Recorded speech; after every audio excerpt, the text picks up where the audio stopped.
Ako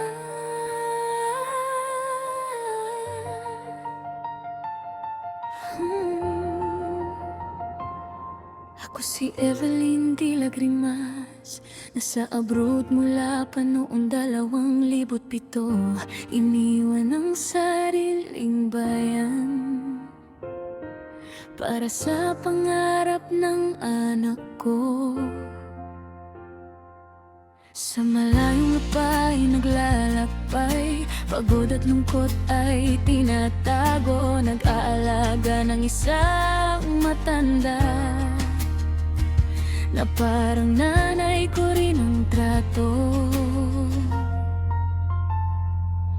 24 na oras nagising, 3 oras lang ang pahinga.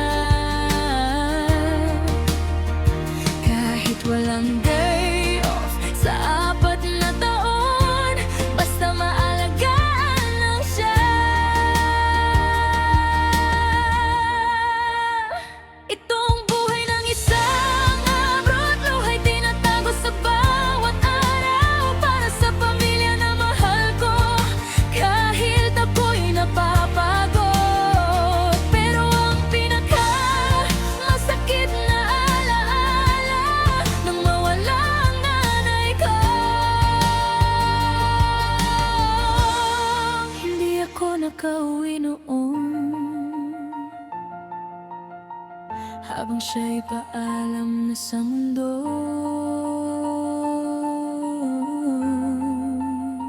Noong ika-2 ng Setyembre, araw na hindi ko malilimutan. Check up lang sana ni nanay, ngunit naging isang trahedya. Kasama pa ang anak ko na naaksidente at nasaktan. Parang dumilim ang mundo ko nang mawala si nanay. Ito ang buhay ng isang abroad, tinitiis ang lungkot at sakit para sa pangarap ng pamilya. Kahit puso'y napupunit, kung pwede lang ibalik ang oras, uuwi sana ako noon. Pero dala ng kahirapan, nanatili ako sa trabaho ko.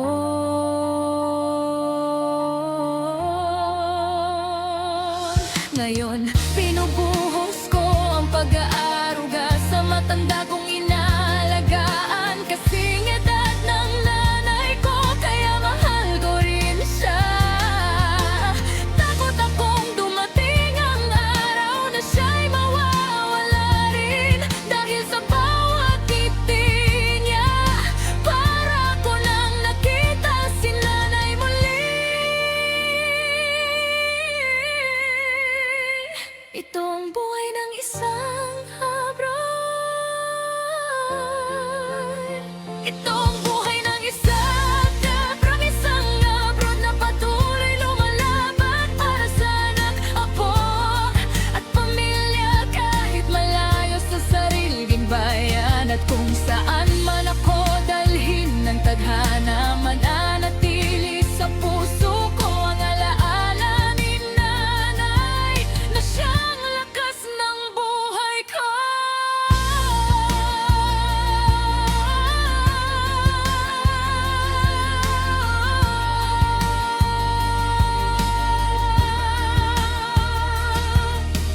Nanay, mahal na mahal kita sa bawat sakripisyo ko ngayon.